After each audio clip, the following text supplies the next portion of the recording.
And we are live. Good to see you today, my EOS Podcast friends. I have a fun show to you today. I have the official Fuzzy, Justin. His newest project for the good of the EOS ecosystem is StakeMine. I'm actually really excited about this as I got to dig into the incentives. So listen to kind of what this is all about as we start to dig into it. But Justin, welcome to the EOS Podcast, and go ahead and introduce yourself. Yes, my name is Justin, aka Official Fuzzy. Been in crypto since sub a penny Bitcoins. Got into BitShares when I started learning about the scalability issues of Bitcoin and hearing Dan talk about things that were considered unpopular at the time and might still be considered unpopular. Founded Beyond Bitcoin with him to try to give a weekly update on what he was doing and what other people were doing in the depot space. After about 4.5 years of that, we covered BitShares at that point in time, Steem at that point in time, various projects that were joining up through those two DACs.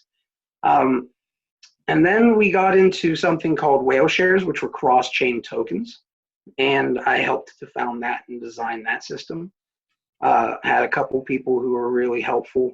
The main one was the builder of it, who actually works on EOS now. His name is Mateus Romeo. Awesome guy. He actually built the first whale shares cross-chain depot tokens between Steem and BitShares. Then that evolved into the whale shares blockchain that we have today, that is evolving from the Steem code base, but is working to provide a very, very specific role in the ecosystem for EOS and to kind of do what a lot of chains don't want to do, which is what I call creating Voltron, right? A lot of people kind of look at me crazy when I say that, but anybody who knows what Voltron is, they know that there's multiple robots, and they come together into a super ultra mega robot to fight the biggest and baddest of the evildoers in space. Right. And they are required to come together, because if they don't come together, then they're going to just like bounce off of this big behemoth of a monster creature. Right. So they come together, and I look at it like at DACs and depots especially as being able to facilitate those cross connections, and the value propositions that come from those are synergistic rather than just linear. Right. So it's a really cool thing that kind of led us up to this point, which is, and we call those mutual aid societies, and DACs, decentralized autonomous cooperatives, communities, whatever, or they call them DAO in Ethereum, but very similar concepts, right? So we've been there. I've been there from the very beginning of those, and then from there emerged from the whale shares chain and the concepts that I learned from there. Started looking at EOS as it was launched, or as it was announced, and calling it the exponential operating system. And there was a specific reason. I won't get too deep into it yet, but let's just suffice it to say that I think the exponential operating system is the perfect name for it, and I think you guys will see more in the future why. But then from there got into the whole concept of bandwidth, right? And how we can evolve the concept of like things like Steem and the depots models that we've seen up to this day, and leverage EOS for something slightly different that is actually not available anywhere else in cryptocurrency. And that's primarily because of the way it's structured and the way that bandwidth works on the network. So that's kind of long story short, kind of condensed version. But that's what led us to bandwidth markets, IBOs, initial bandwidth offerings, which is what we call StakeMine, as the flagship of it. So that's my story in a little snippet, I guess. Yeah, you've got a deep history in the cryptocurrency blockchain space, which I appreciate, because I came through discovering BitShares after Bitcoin and Ethereum, and then discovering BitShares and kind of just trying to understand it. I was like in the deep end, like what is going on, and then going on to Steemit seeing whale shares, and then like a lot of people that came that path, following it to EOS. Can you give like just an overview of how those pieces, because you mentioned Voltron, which is a killer analogy, by the way, I love that. I'm definitely going to use that, and I'll try to remember to credit you each time I do. But so describe, like, for someone who didn't come through that whole system there, how BitShares, Steemit, or Steem blockchain whale shares interacted, and what kind of the use case was for users, and what that looked like.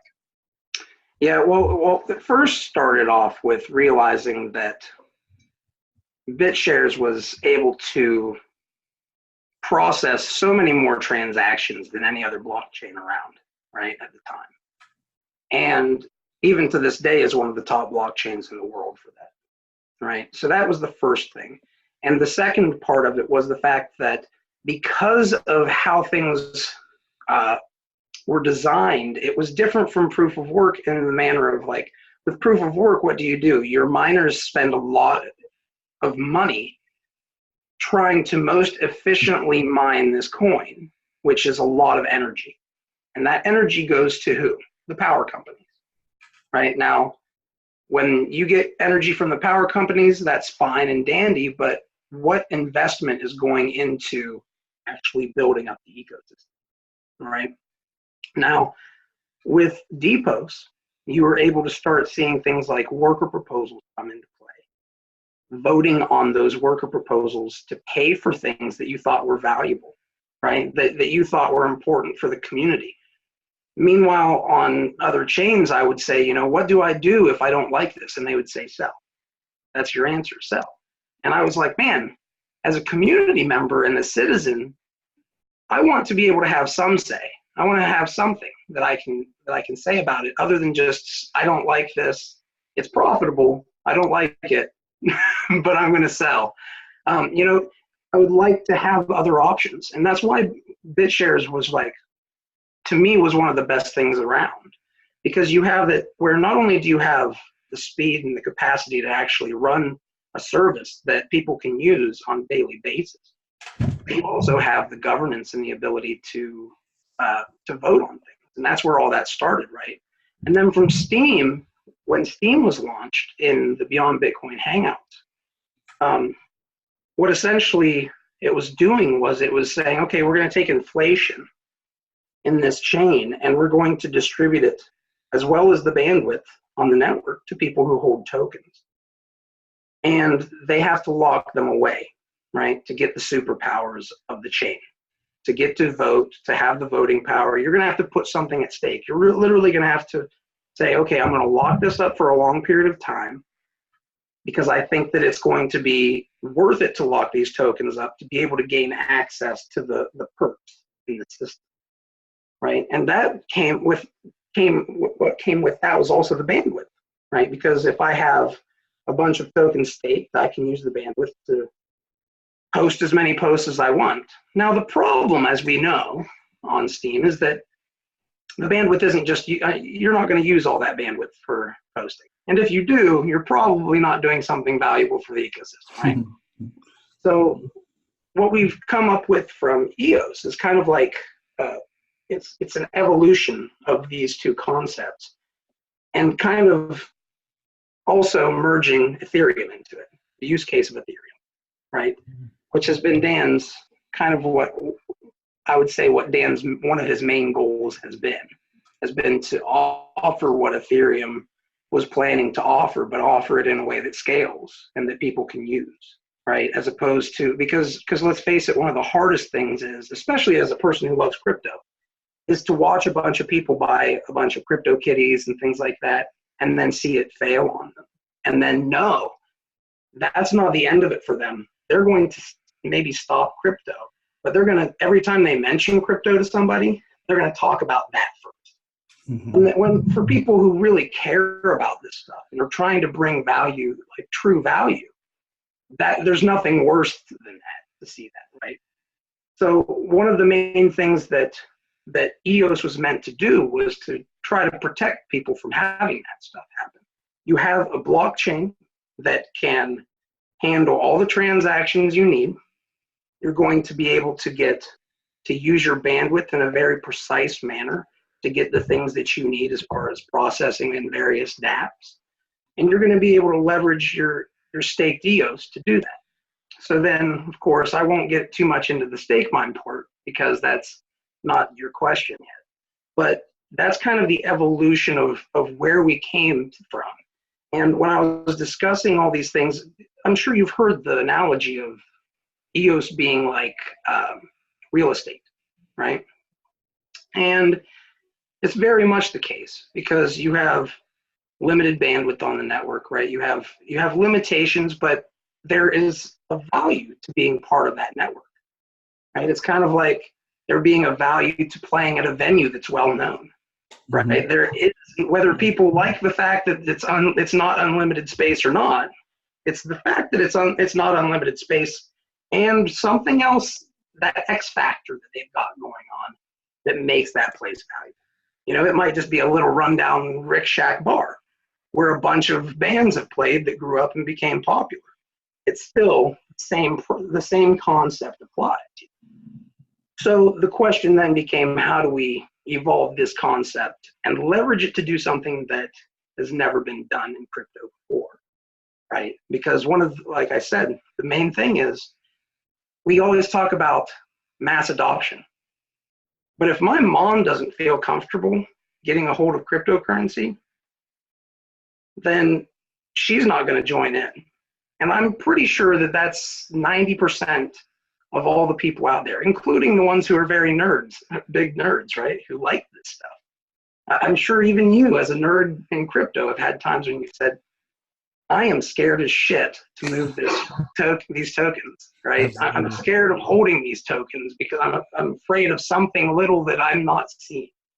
We want that to be as minimal as possible because once people feel that this is a safe space, not only do they feel like getting into it in a mass adoption kind of level, but they also are willing to say, hey, when the lawmakers say, and nothing against lawmakers, you know, but when the lawmakers who are overzealous come out and say, we need to regulate all of this. Everybody needs to be accredited. You have to pay $1,000 to us every year to be accredited. You have to take a test that we've come up with to be accredited. Whenever people come in and hear them say this, they're going to, hopefully, if we have the right tools for them, and they've seen that we can kind of self-govern and offer a protective layer to them, they're going to say, we don't need that. We don't need over-regulation, right? There's still a place for it, but we don't need you to over-regulate it. It's hurting us too, and we don't need that. We've got this in place that keeps us safe anyway, right? So those are the kinds of goals that we're trying to work toward here. But I could go on probably all day on this. Well, I mean, those are beautiful goals, and you have a chance to go on all day. That's what the podcast is for. But getting to know your story and what you've been doing in the space. One of my favorite things is just this bigger vision for crypto and for people in the world, and for the bigger picture goals that you're working towards that you keep pointing back to. One of them is this mass adoption, which is going to take some safety of the blockchain. And thank you for the history with BitShares, Steemit, EOS, why this is all here. And I mean, that is a perfect segue into StakeMine because it fits right in with the puzzle pieces that you've laid out there. So what is StakeMine? Yeah, go for it. What is it? Okay, well, my favorite thing, whenever I talk about StakeMine, and actually whenever the people who promote StakeMine, who I see promoting StakeMine, I often will correct them. They talk about staking being the next mining, which is correct. But what I like to talk about first and foremost is the concept of the IBO, right? The initial bandwidth offering.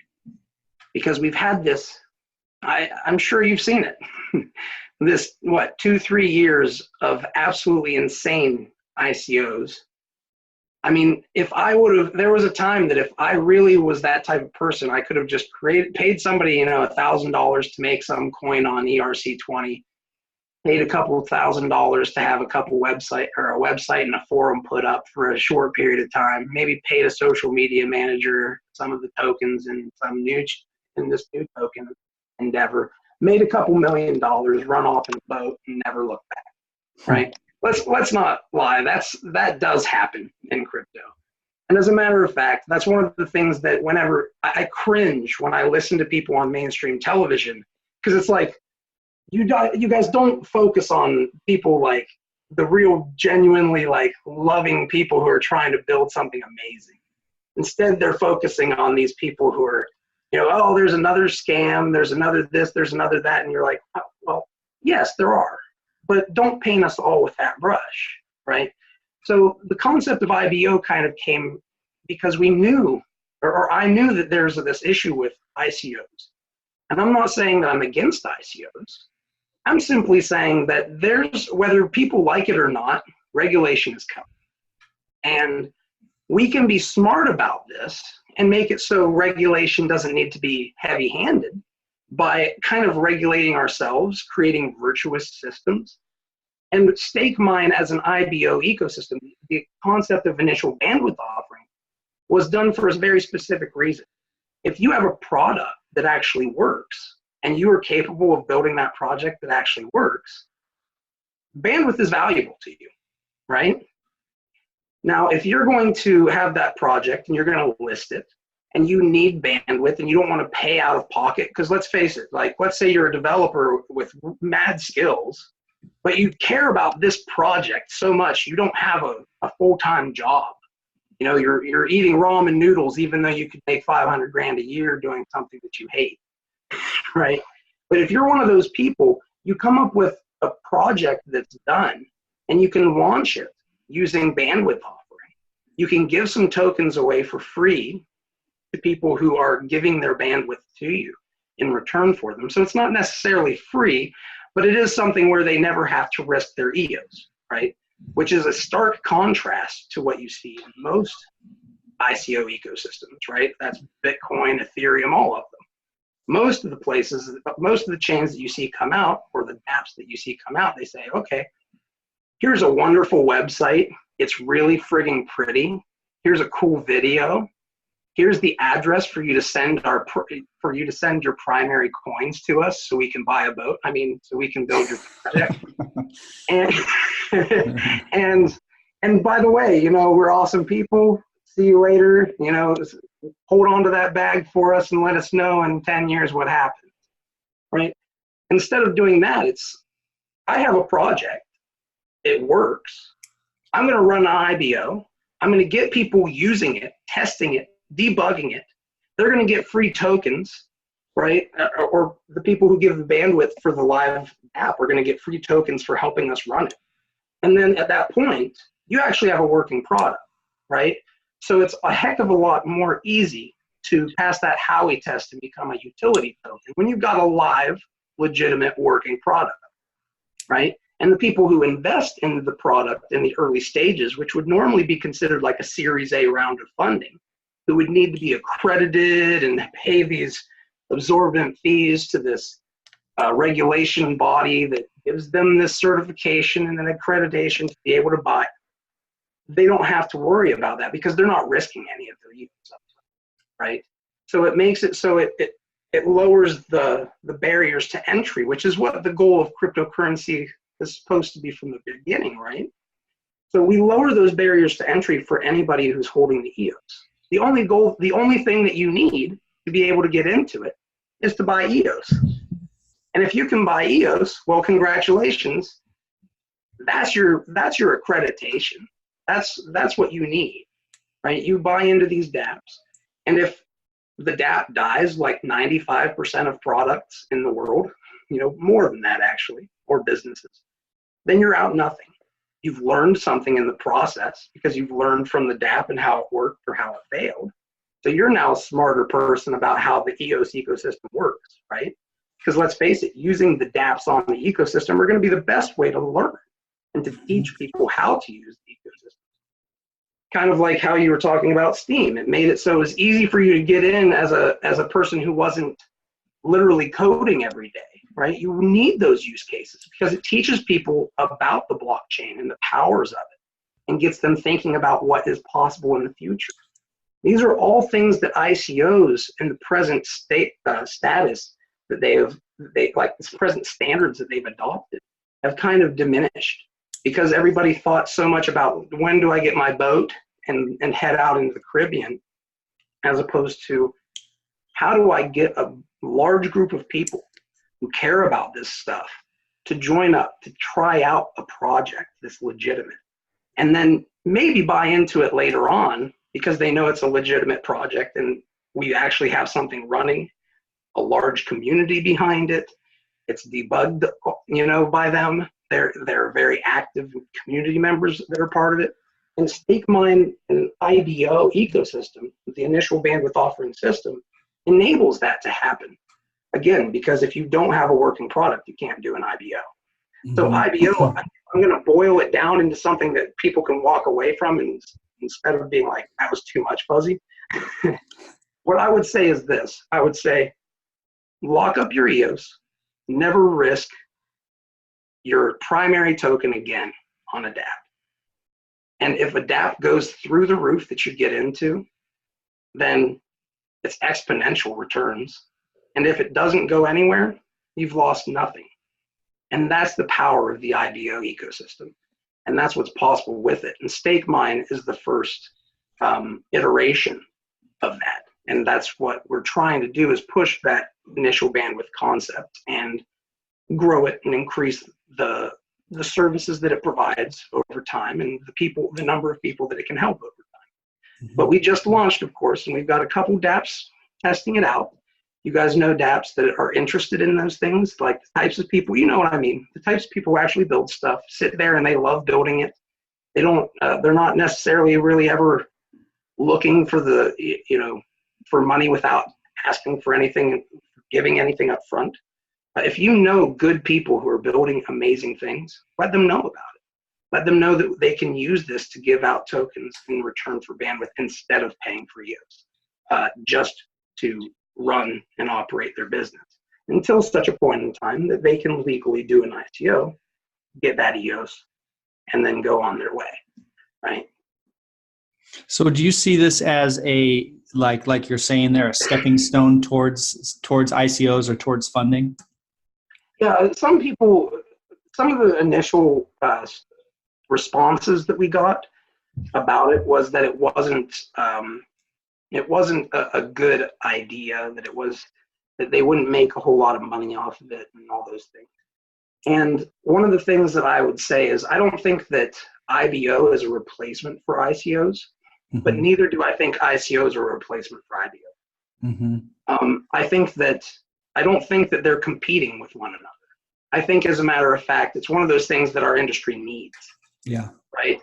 And unfortunately, because there's so much more money in saying, hey, give us your tokens. There's so much less responsibility in saying, just give us your primary tokens and trust us. Because of those two things, the incentive is very low, or is rather very high for people to do the wrong thing, to ask for money first and build later, right? As opposed to asking for money after you've built something and shown people that it's valuable to them. It takes it takes courage to do that.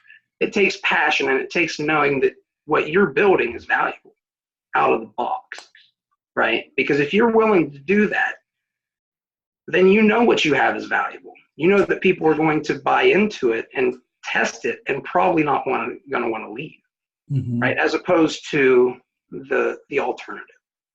So that's the goal that we've designed this with, is specifically to make it so you have people who are running dApps, actual working dApps, and that's how you get in. The IBO is the safe way to get in, to prove that MVP is working, to prove that the community loves it. And then after you've done that, now you can say, okay, we're going to do an ICO for a utility token. And it's a utility token because the damn thing works. Yeah. And I can't believe that I actually have to say that out loud, because we've been here for 10 years in cryptocurrency, right? And I cannot count on all of my fingers and toes all the times that I've heard of scams that never delivered anything but took plenty of money up front. And from somebody who's been here from that standpoint and realized, man, it's amazing what a good person can do with that money. How many good people do you know, for instance, who don't have those billions of dollars that other people have basically scammed, gotten boats, like I joke about, but they get yachts and Lambos. Now, how many people do you know, just in your head, with your experience, nobody else in your network, how many do you know who could have taken a couple million of that, probably built something frigging amazing? Yeah. So the goal is to empower those people, because those are the people who are going to lift all boats. And that helps everybody, including, ironically, even the people who are scammers, because the tokens are worth more. Every single person benefits when those people get resources. So I'm advocating that, and we're advocating design that directs people in that direction and creates that virtuous kind of cycle. I call it like the farmer's market of dApps, right? And that's because every local community does need a farmer's market. It might not be the enterprise solution. It might not be the Walmart. It might not be the place where you go and you get, the big genetically modified pears that taste like cotton candy. But you go there and you get stuff that's legitimately grown from somebody that is living real close to you, who cares about growing those products there, right? In a local fashion, in a more organic and virtuous cycle. So that's the goal, because I feel like if we can do that, that's the essence of what crypto is supposed to be about from the very beginning. And if we can show people it can be done, well, then we start not needing quite as hardcore regulation. And we also start seeing more people leveraging these things and getting in on them, because the risk is so low. And if they lose something, they're not really losing a whole lot, because they've kept their tokens locked up safely, right? And it's actually proven that when you have less fear of loss, you're more willing to keep trying, right? Which means you're going to learn more too. So it kind of forms this virtuous cycle that covers a lot of different interesting aspects in the ecosystem that I think that the Moon Boys, I've heard them called the Moon Boys. I get the opportunity to say it. That the Moon Boy is kind of overlooked, because all they're worried about is this one single metric. And because they're worried about that one single metric, they sometimes tend to forget all the little metrics that actually drive that metric in the long term. And that's what investors care about. Yeah. Right. Or the smartest investors. Yeah. Right. I like how it aligns these incentives, like you're saying, at kind of a grassroots part of the ecosystem. It cuts out a lot of the fluff, so from a developer standpoint, if you've got a legit dApp that's going to have users, you're going to be able to bootstrap that dApp, gain users, and it will monetize itself later. The tough part of that process and bootstrapping is your bandwidth when you're starting off. So the StakeMine comes in. Now there's a way to get bandwidth, trade it to your initial users, which is great incentive for your initial users. So it's a self-fulfilling prophecy on the grassroots bootstrapping for the developers, which is rad. Because if they got something that works, this works for them. It's self-selecting. Yeah. If your dApp works, then StakeMine works for you. It makes sense. So that's cool on that end.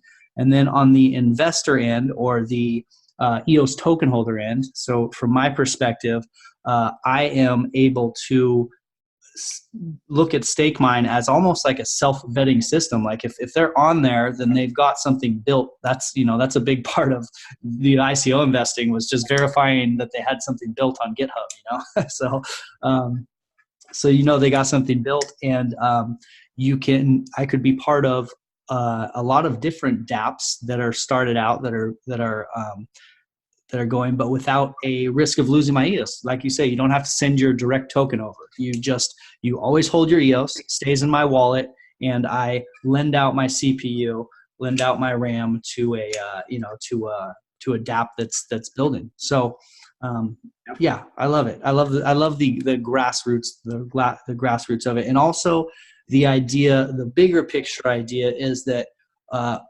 us self-regulating, us finding ways to align the incentives so that we're making less roads for scammers to take advantage of people. This is somewhere that there's not a road for scammer to take advantage of someone. They're gonna steal your bandwidth for a couple weeks or something, and then you'll still realize it. Yeah, then you'll still have all your EOS. You'll take it away and you'll have all your EOS. So there's not an attack vector there, which is cool.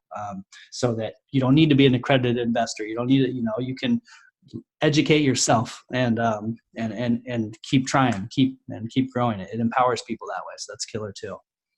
Yeah, well, and I'll even add this one thing. There's also the element, and I forgot to mention this, but it's equally as important, right? Is when I have a product that I've actually built and there's blood, sweat, and tears that have gone into this thing, and I have a vision, a broad vision or a focused vision, might be broad, but might be narrow or broad, but I have a focused vision that I want to achieve.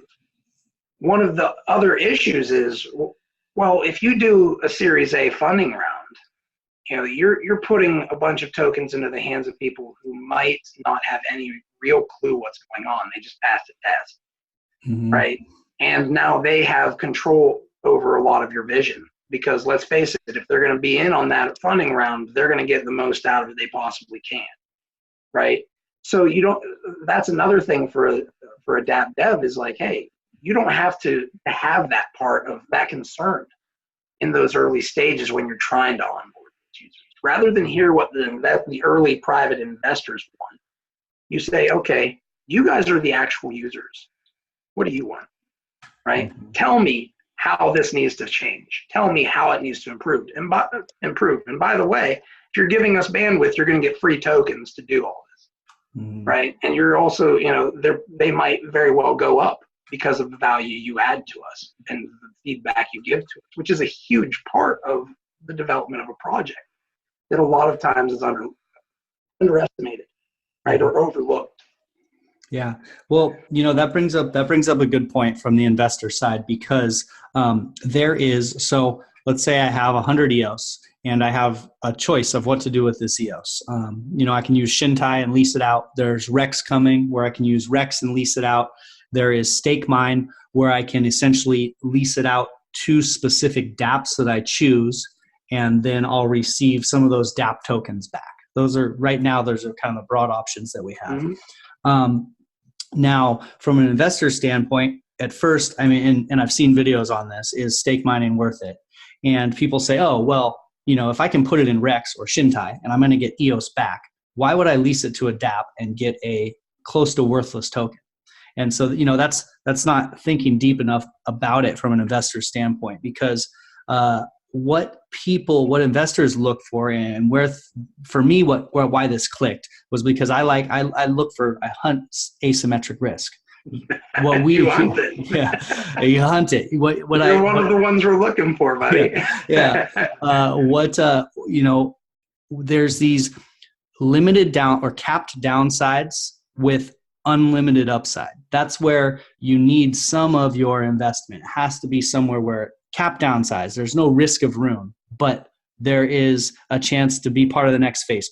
The top side is, so when you compare these investments and you look at the Rex and you look at Shintai, your upside's capped. And so that's rad for a portion of your tokens. Definitely.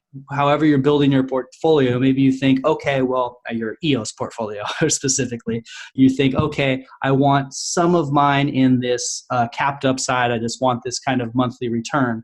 But I also want to look into dApps. I want to find projects that I like and be invested in them with very little risk, but this possibility of exponential returns. The asymmetric risk that is associated with StakeMine for me is what clicked when I thought, oh, that's why I would personally do it.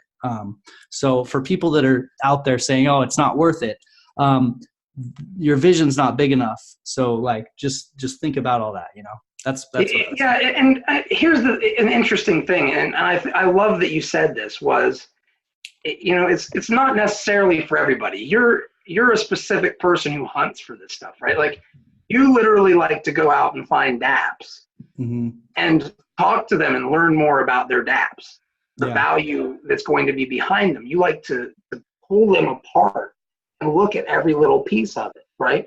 And there are a number of people out there like that. Now they're a very valuable demographic, right? If you're a dApp dev and you have a legitimate project, you want people like you to be looking at it. How do you get those people on board with you? By giving them an opportunity that they're going to like, which is exactly what you're saying, which is finding this asymmetric risk. Now, one thing that I will say that is a benefit to leveraging StakeMine that is quite empowering is that the tokens never leave your account either, right? So you're not trusting a third party or a contract to hold it and potentially get hacked. What you're, and I'm not saying that's going to be something that happens often, but let's face it, crypto, the worst case does happen. Unfortunately, that's what crypto likes to teach you. If you think that that's not possible, crypto will teach you otherwise. Oh, dude, I did, on that note, just real quick, I did one 1-month-long round of my EOS in Shintai. And I was like staying up at night. Like, why did I send my tokens over there? Like, what am I like?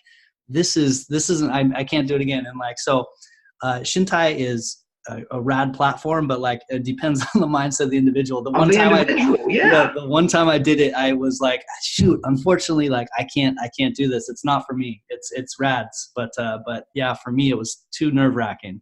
Well, and that's what blows my mind is that like on one side, people will think that I'm putting something like that down, or that you're putting something like that down. It's not that. You're actually saying, for me and my use case, I like this, right? And if we're talking again about the mass adoption, do you want to say, okay, we're going to have, here's the whole user base, but we're only going to offer things that this many of them want? That's silly, right?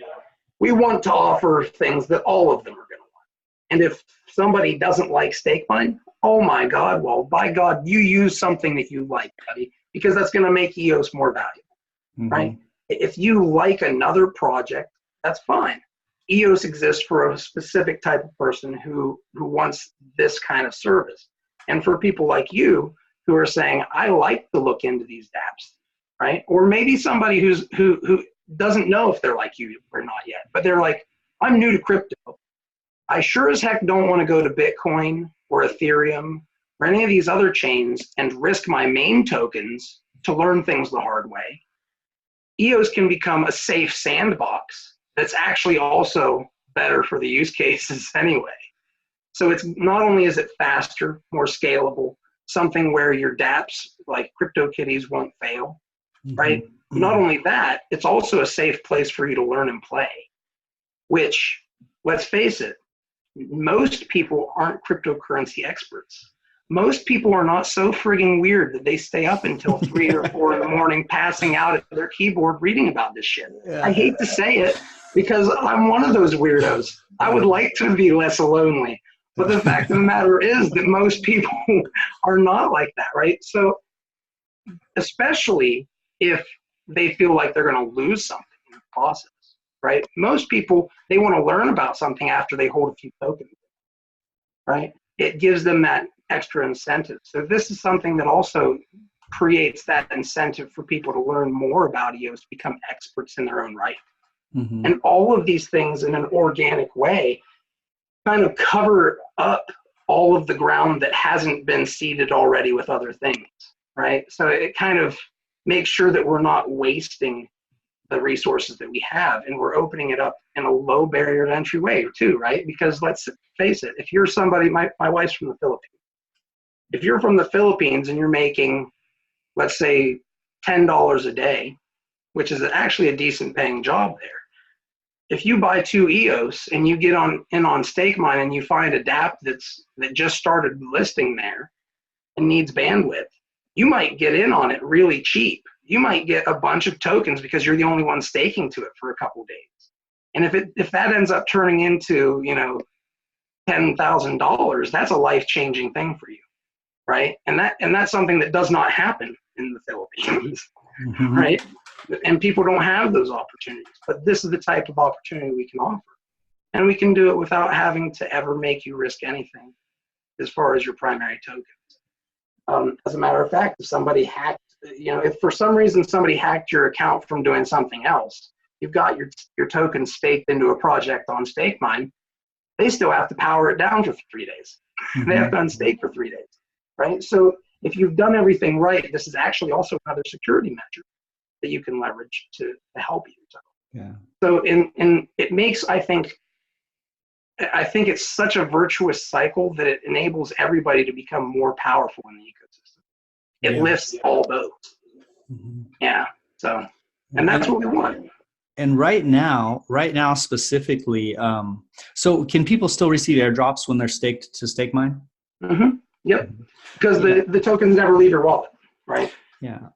So I mean, right now it's to me it's kind of a no-brainer, right? Well, because again, for my specific use case, I'm not haven't been using Shintai recently, just because even I think Shintai secure. I am just so nervous just sending my stack of EOS just away. Yeah, because you just never know. Yeah, you never know what you don't know.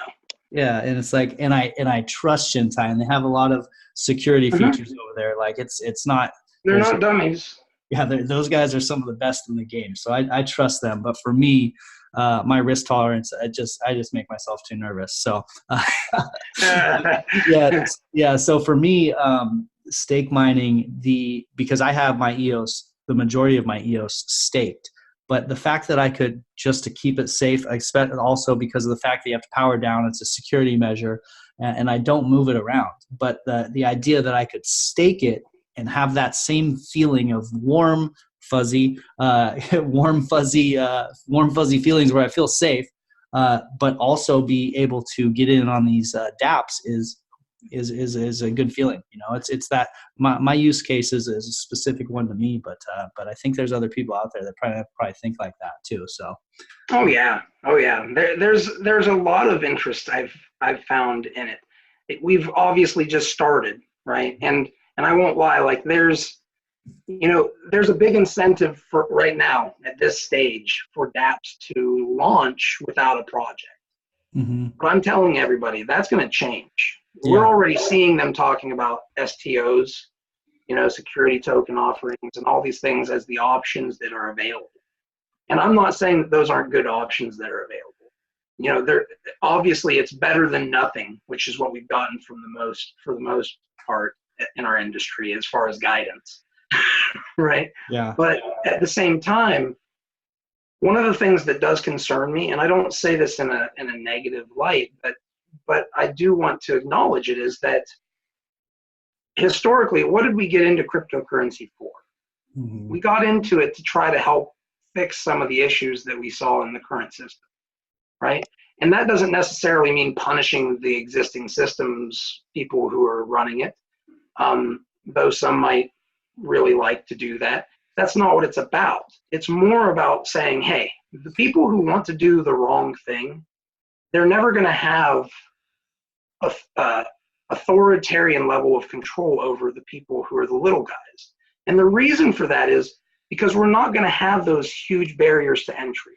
We're going to have solutions that make it so there's lower barriers to entry, so that little guy can get in and become a potential millionaire, right? Because if you've got more of those people who got lucky because maybe not got lucky, but busted their butts and got into a position where they made good money, and they're coming from a place where they know what it's like to not have food on the table, I feel like those are the people we want to have more money. If they can build something valuable, or if they can find something that's valuable and support it being developed, that's what we should care about. That and making sure that we save their butts, or at least protect them from losing their butts as much as we possibly can. And guess what? Everywhere else in crypto doesn't offer this. Every place else in crypto, I can't think of a single place in crypto outside of our ecosystem that offers this capacity, right? Anywhere else, you have to buy in with Bitcoin. You have to buy in with Ethereum. You have to potentially risk and lose all of those tokens if you're wrong. And let's face it, the majority of them don't go well, right? So if we can change that, we can show the world that we actually can use virtuous systems and this technology to empower everybody and to make it so it's not necessary to have heavy-handed regulation, because everybody's gaining more than they're losing, right? And I think if we are honest with ourselves, that's what most of us got into crypto for in the beginning anyway. So I like to go back to that, because I think it's a very important thing that the Moon Boys never talk about it, right? And there's nothing wrong with Moon Boys. If you're a Moon Boy, we need you too. Yeah. But we also need people to recognize that there's more than just moon, and you don't get to the moon without rocket fuel, right? So if you don't have rocket fuel and you're selling a bunch of money, taking a bunch of money for people to buy into flights to the moon, and they sit on the on the landing pad or the launch pad with 10% of the fuel they need while you're sailing away in your boat. Exactly. It doesn't help anybody, and it doesn't help the way that our cryptocurrency is looked at. It doesn't help the mass adoption we want, and it doesn't help us get to the moon. Yeah, and you brought up this kind of this idea of upward mobility for people who haven't maybe who live in countries where it's not as easy to find some sort of upward mobility. The chance at upward mobility is one of the really positive parts of the United States, and what had this country come up with all kinds of innovation. And that's one of the sad things about the States now, is that it's slowed down a little bit. It's still one of the most beautiful places in the world to be able to come make something of yourself, but it's harder. But what cryptocurrency does is globally, and projects like this globally give these people chances at upward mobility. And all people need is that chance. And the people who take advantage of it, like you say, go on to have these hugely positive impacts on the world, because they know what it's like to kind of pull themselves up out of somewhere.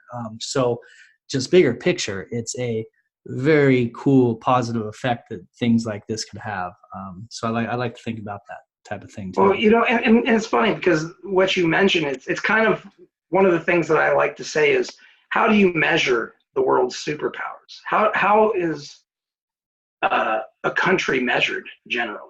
It's measured usually by the size of its middle class, right? The value of a country to its people is generally measured by the size of its middle class. If it is the world superpower, it's most likely going to have the largest middle class too, right? You can't have that superpower status without empowering enough people to make a vibrant and robust middle class. Now, if you look at all these cryptocurrencies out there, which ones are dedicated or have tools that are dedicated to creating the largest middle class possible? I don't see many of them. Most of them are, I honestly don't see any of them except for in EOS, to be honest with you. Most of the places, they require you to put something up front, like even with Bitcoin mining contracts, right? I'm hoping that when I buy this mining contract, that Bitcoin's not going to go down substantially, or that I'm not going to mine enough to make ends meet on the mining contract. And guess what? I'm not locking up my tokens for bandwidth to do that, right? I'm literally risking the entire token. So if I lose it, I have to go find money somewhere else and inject it into the system. With this, you don't have to worry about that, because when a project becomes valuable, that's when people are going to want to start buying into it anyway. And then they're going to start saying naturally, how do I buy into this damn thing? Oh, well, our IBO is running, but there's a lot of people already in the IBO. You might not get the rate that you want for your bandwidth now. You should have gotten in earlier. But we do have an ICO that's starting on this date. And then they join a Telegram where there's a bunch of people who've been trying it out during the IBO. And if you have questions, you're there asking questions, and all those people are experts. That's the goal. That is what we want to do. And there was, just to add one more thing on, we talk about the endless dapathon in partnership and in conjunction with this. And that came from the whole concept of, I know that we have, $1 billion that Block One has set aside for VC stuff, right? And a lot of people are always asking, what's going on with that? You know what? Rather than having to ask what's going on with that, this is an ecosystem that's decentralized. If you have EOS, we can have an endless dAppathon where people reward their bandwidth to these projects, right?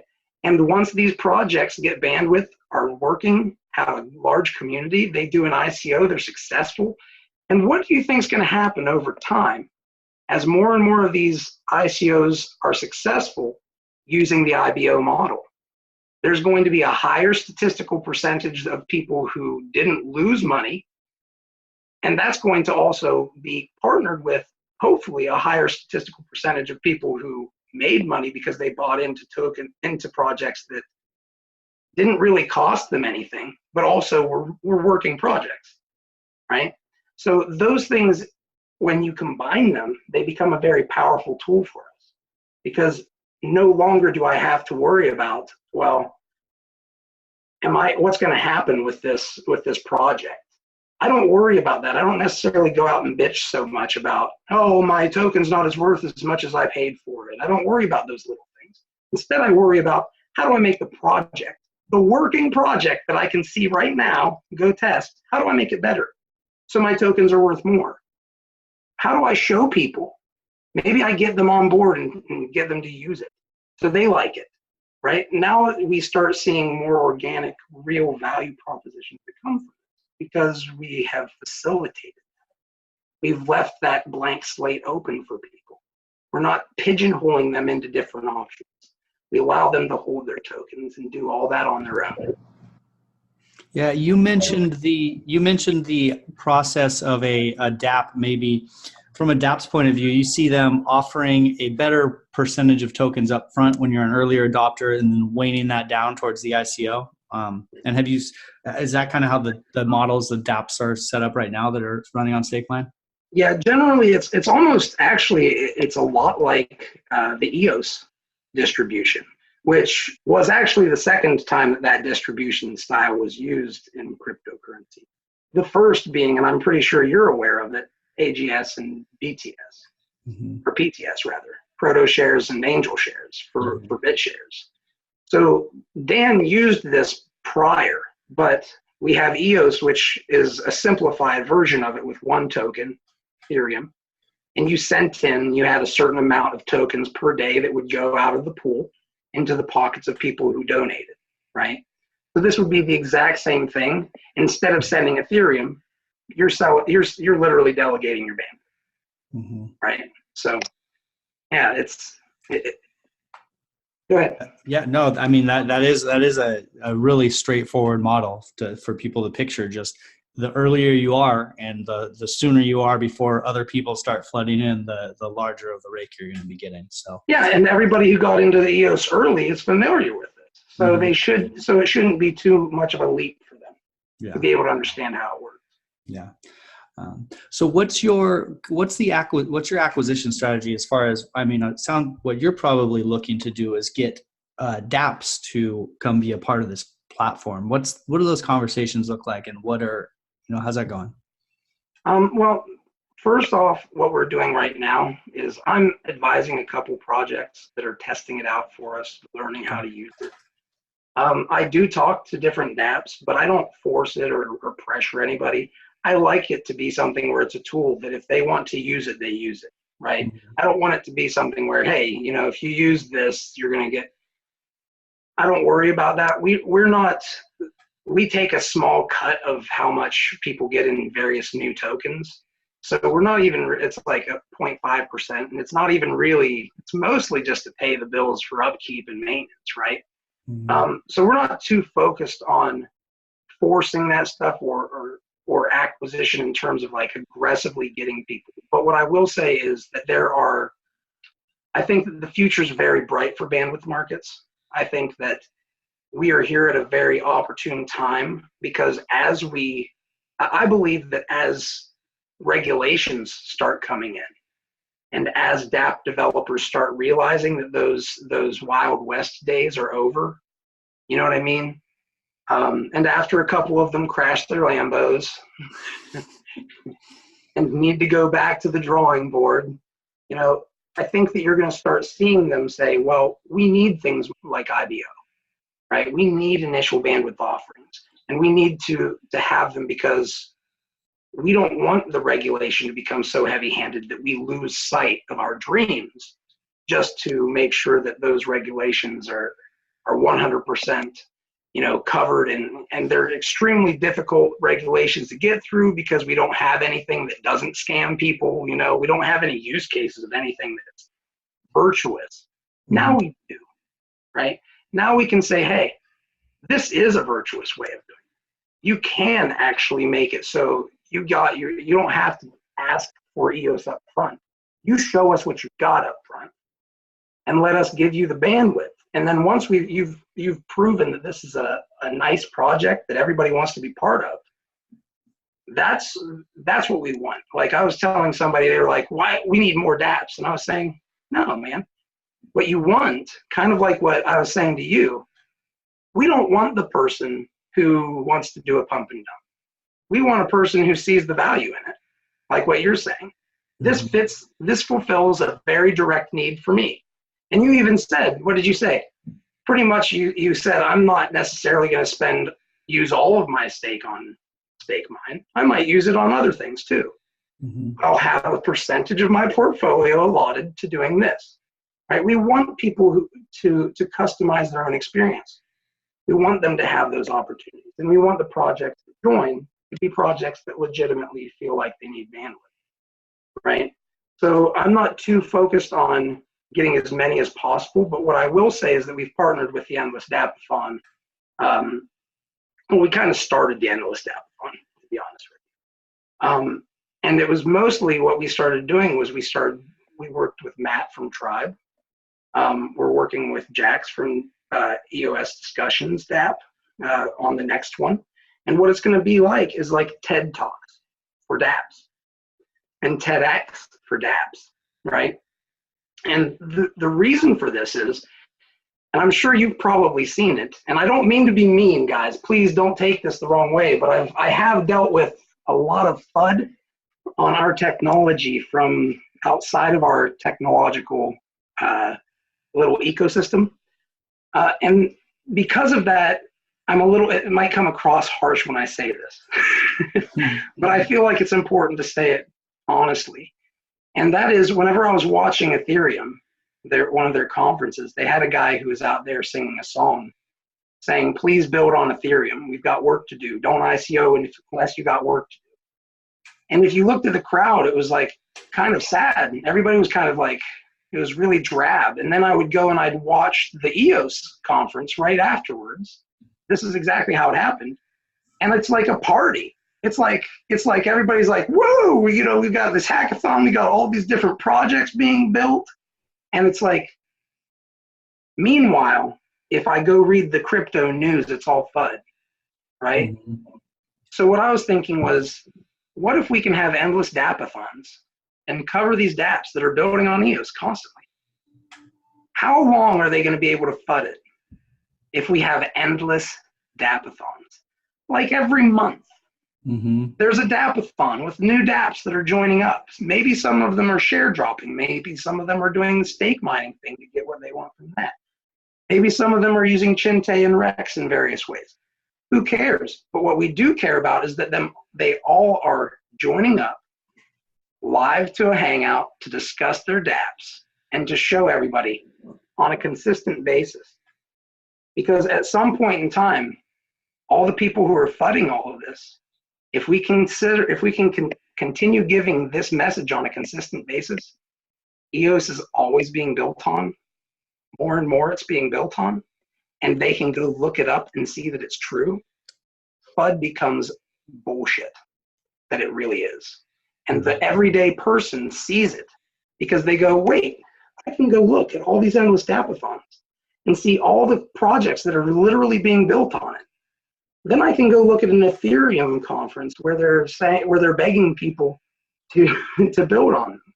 And just because Ethereum's foundation paid white block to say that Ethereum, that EOS isn't a real blockchain doesn't really matter, because what we see the truth is that they're not able to do what EOS is doing. And maybe, just maybe, some of these points that are the FUD that's being thrown might have something to do with that, right? So the goal is to make it so obvious that those who are lying about it, even if they're being paid, the risk to lie about it or to say something that's untrue becomes a heck of a lot higher if their reputation is going to be on the line, because there's obvious proof that you can go look at. And that's kind of the endless app. So to answer the question, how would we onboard? That's one of the main things I'm wanting to do is doing the endless app-a-thon, talking to those projects that are legitimately building something, have built something, and want to show it off, right? And then leverage them to try to get them doing an IBO, right? Now, there's obviously a lot more to it, and maybe that'll be for another day because I don't want to dig into it too much. But I do want to kind of give you the concept, the broad concept of what we're trying to paint, because it's not just any little thing. There's a lot of big pieces, a lot of little pieces that go together to build this big thing. And that's kind of the promise that I've made to Dan, was that I was going to try to help make sure that people have these types of opportunities, right? I've been blessed to be here since the beginning.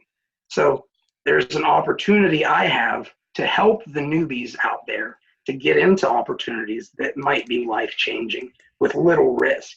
And if they can do that here, why the hell will they ever go anywhere else, right? Even if somebody else comes and shows them a very similar opportunity, they're going to say, well, it started here. Why would I go to you? You better be offering me something absolutely amazing. And if that does happen, well, God forbid, they got something even better. But what it did was it would force those competitors to do something equally as beneficial, right? Instead of just hauling people around to talk about the last project. Like, I keep seeing CryptoKitties keep speaking. They keep going to conferences and speaking, and I'm finding myself thinking, how do they twist this into a good thing? Yeah. Right. There are so many people who lost so much money, and I assure you, if you go talk to them, those people who lost all that money are not happy.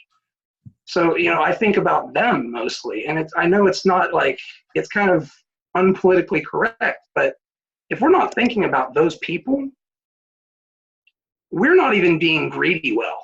We're being stupid.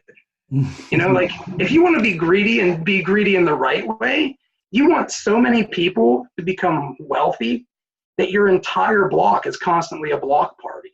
Mm-hmm. Because that's like, why would you choose that? Why wouldn't you choose that if you can, I would choose that over having a big castle and having a bunch of peasants around me, right? Mm-hmm. I think if we do that, and we're at this point where, we've been taught for so long that we're not valuable. But if we open these things up in the right way, and we use these tools in the right way, we can also remind people how valuable we really are, right? That we're not as easily replaceable as people want us to believe we are, right? Because those certain people have an agenda too, and it's not generally for us. So to get off the soapbox, I think that's all the passion and the reasons why I think about systems this way. Because, my grandpa was a farmer. He would feed the people around him in his block. And those were things that I never got away from recognizing how valuable that was. Like, it always stuck with me that if you have people who grow and build things, they lift up everybody else. And then other people will come in and help too. And then everybody starts wanting to participate and give back. And in doing so, they learn how valuable they are. They remind themselves how much value they have. And that's the kind of feedback loop that creates a synergistic feedback loop that takes us to the moon. Yeah. And keeps us there, right? Keeps us there. Keeps us maybe going past the moon, maybe going to different dimensions and traveling. Who knows? Be careful on that one, but well, I mean, I'd be happy to talk about that one too. But this unlocking of human potential and reminding people that they have value, unlocking that value, and making it kind of the crypto a safe spot for that to happen is fantastic. You hit on 2 points there. One was the forcing the other changes to compete. What I like about kind of raising the standard for all of crypto, this is what's possible. This is what we're doing. And go ahead and do it better, please. Like if some other chain comes and overtakes EOS, that's fantastic. They're going to have to do it better than what EOS is doing it right now. And I try to remain blockchain agnostic. I came from Bitcoin, ETH, BitShares, Steemit, EOS. Yep. This is my current favorite, but I'm big time in favor of something being better than EOS because all that human potential. The whole block could be a block party, and it's so it's pretty rad in that way. The other thing you talked about was StakeMine as a tool. So you're not actually thinking about going out and actively promoting it. You've put this tool out there. Now, so I put myself in the developer's shoes. A huge use case for this tool that you touched on is for regulation. As regulation comes in and it starts looking closer at all of these projects, do you want to be a project that went out and raised a bunch of money and now you're trying to retroactively prove how useful you are? Or do you want to kind of have done everything right on the front end, built from the grassroots with something like StakeMine where it's so clear, like there's not, people aren't sending you money. People are leasing you and you're giving them, tokens. It's that don't necessarily have value until there's a use case. I mean, as a developer, that is, especially because you talk to projects right now and they're looking at doing an STO and they're saying, oh, it's so rough, it's going to take $500,000 to set up an STO. People don't think about these costs. That's a big cost, right? Yeah. Go ahead. Sorry. Yeah. Well, I mean, that's huge. And then all of a sudden these developers are like, where are we going to come up with $500,000? Now we need to go find, a seed round of investment. And there's all these things that are standing in the way. Whereas, or you could just kind of, if it fits what you're doing, you can do everything right with regulation, not have to come up with $500,000, not have investors who are going to be pulling strings on your project, and build kind of through StakeMine. So there is this when you put it out there like that, it's a tool. All of a sudden it made sense for me. Okay, as the developers, that is just a tool out there. That's a route that they can take. That's going to be really has a great use case for people who are building that type of project. So it's rad. Yeah, and we were talking to a DApp. I won't say the name of the DApp yet, okay, because I don't know if they're going to go with us or not. But what I did talk to them about, and this was an interesting way that they wanted to use it, that I think is another important way of showing people it can be used. They said, we already have EOS. And we have what we think we're going to need for most of the time in bandwidth. But we want to be prepared for peak times. Like if there are times when we have need for more bandwidth than we actually have, and in the interim we need to be able to leverage something to get that extra bandwidth, we can leverage our tokens, or a stockpile of our own tokens to get that extra bandwidth, maybe for a couple of days when we need it during those 2 days or 3 days because it's a big event or something, right? Instead of necessarily having to go out and buy the EOS or do it in any other way, they can leverage it that way and kind of say, hey, we're going to offset some of these peak usage hours with our own tokens. Right, so there's already a couple different cool ways that people are looking at it and saying we can do something with this different, and it's very encouraging to me because this is precisely what I was expecting and hoping as much as expecting to happen, because I have a lot of ideas that I think are pretty good. I've been around thinking about them for 10 years, so hopefully they aren't total shit. But the thing is, whether I have good ideas or not, there's thousands of things I'm not thinking of. And there's also thousands of other people out there who are friggin' crazy like you and me, who sit there and spend all of our time trying to think of these things, right? So if we can have them say, wow, we could do this with this, let's do this with it too. That's the type of stuff that I want to see, because then we start opening up even more use cases, right? And you never know what use cases are going to come from a virtuous cycle like this, right? All you know is, all I need to know is that the foundation of the house is solid, and now you can build whatever the hell on top of it you want, right? You could have it be a party house. You could be whatever you want. You know, you could be a house that has a food truck out front, and that's what you do. Like, it doesn't matter. You came up with a great idea because you had the foundation, and everything else was you, right? Not like you. And especially one of the things that's so important to get back to is, like you said, you don't have to go out and find like $500,000 from an investor who might have zero clue what the hell you want to do. All they know is they want to profit from it, right? And for somebody who's been sacrificing eating ramen noodles to get something that they dreamed of done, that might be the worst fate. If you ask them, right? If you ask them, and they might very well say, one of my nightmares is to have to give it to somebody who has no clue what I want, you know, and those are really, to me, I want those people. If those people are out there listening to this, please consider leveraging what we have. Please consider reaching out to us, because you are the gold nuggets of this ecosystem. No way around it.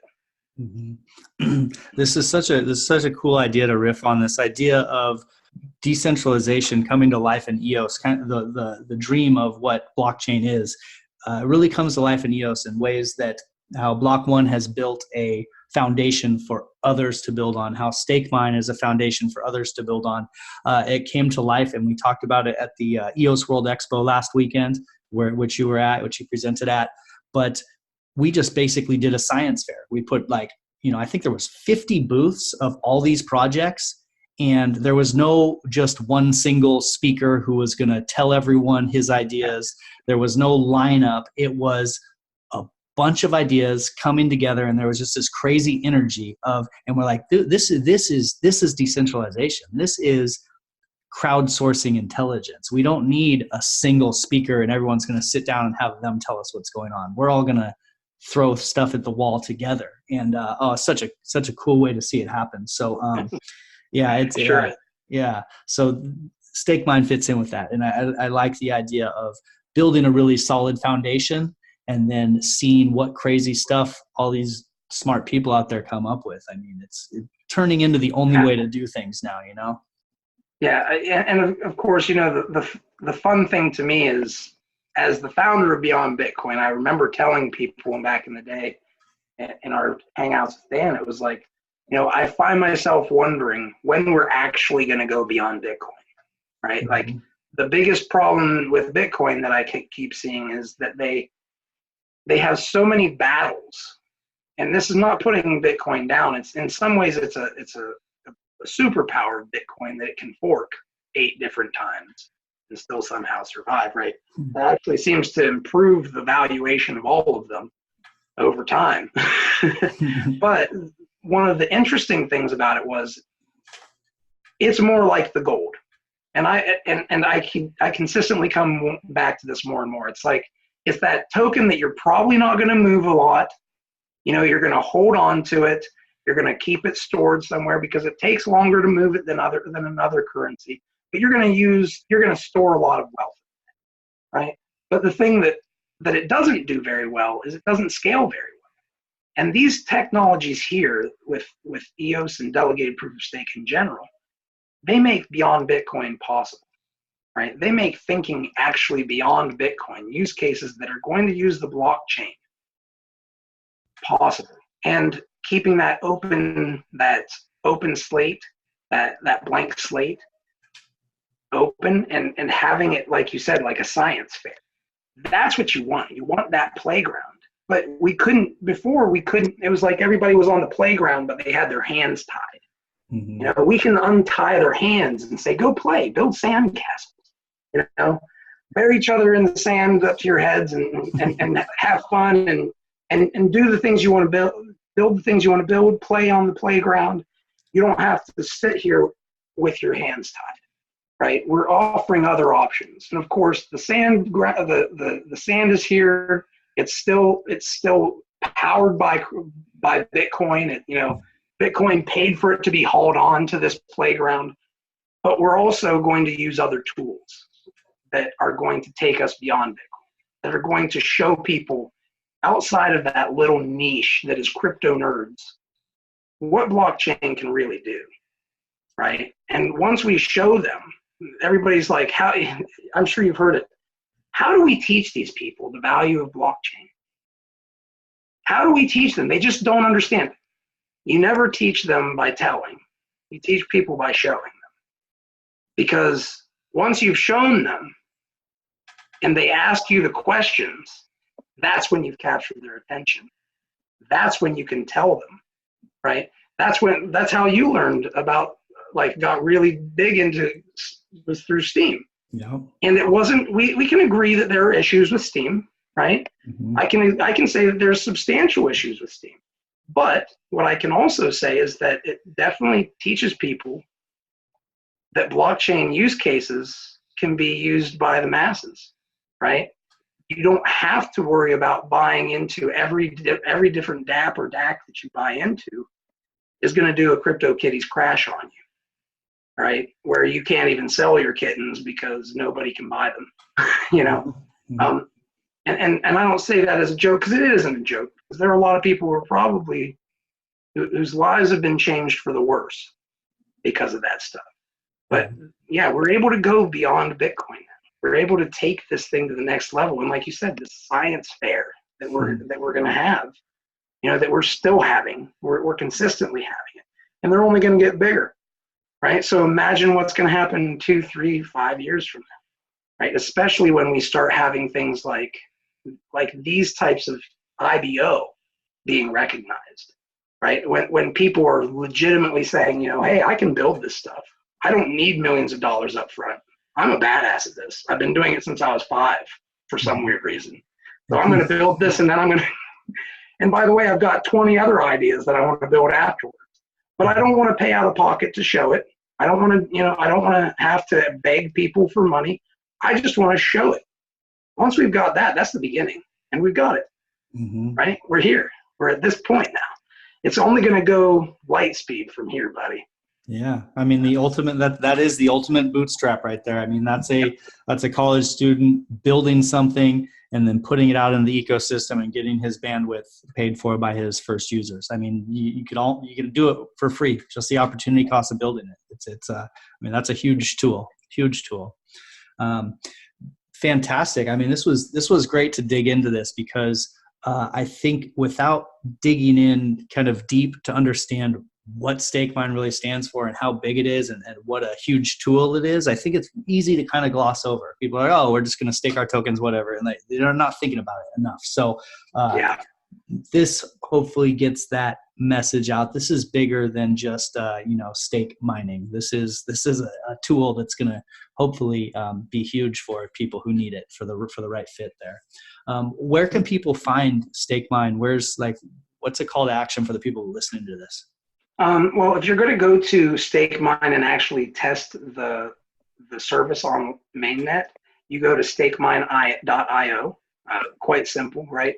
The brand StakeMine, quite literally. So if you're a crypto nerd staking and mining, you'll get it fine. If you're not a crypto nerd, if you're familiar with the term StakeMine, you're probably familiar with those stakes with mines on them from like World War II. That's how you spell it, ironically. StakeMine.io. And then we have also a Telegram, which is t.me/StakeMine. And we have a Twitter account, which is StakeMine.io, all one word. And you can go to any of those places, participate with us, contact us. You can also check out and ask us about the Endless Dappathon and how to get into those things while you're in our groups. But yeah, we welcome everybody to join up if you have questions, comments, concerns, anything. I'm always interested in finding people who want to potentially collaborate too.